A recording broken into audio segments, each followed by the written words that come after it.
తండ్రి చనిపోయిన కొద్ది రోజులకే మళ్ళీ నేను 4వ పెళ్లి చేసుకోబోతున్నాను అంటూ అఫీషియల్గా అనౌన్స్ చేసుకుంటూ వచ్చిన కృష్ణ గారి పెద్ద కొడుకు నరేష్.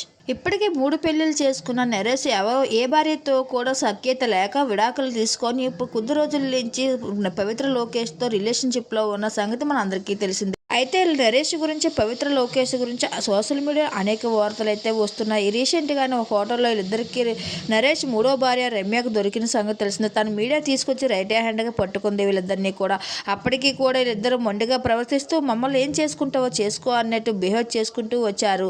అయితే వీళ్ళిద్దరు ఈ మధ్య కాలంలో వార్తలు అయితే వినిపించకపోవడంతో వీళ్ళిద్దరు రిలేషన్షిప్కి బ్రేక్ చెప్పేశారా అనుకుంటున్నారు అభిమానులందరూ కూడా. కానీ ఈ మళ్ళీ కూడా నరేష్ అఫీషియల్గా న్యూ ఇయర్ కొత్త సంవత్సరంలో కొత్త జీవితం అడుగు పెట్టబోతున్నాము అంటూ వాళ్ళిద్దరు మేము పెళ్లి చేసుకోబోతున్నాము అంటూ ఒక వీడియోని అభిమానులతో షేర్ చేసుకుంటూ వచ్చారు నరేష్. అయితే ఈ వీడియో ఇప్పుడు సోషల్ మీడియా బాగా చక్కర్లు కొడుతుంది. పవిత్ర లోకేష్కి నీకు ఈ వయసులో ఈ పోయే కాలం ఏంటి అంటూ అభిమానంగా కామెంట్స్ తెలియజేస్తున్నారు అభిమానులు.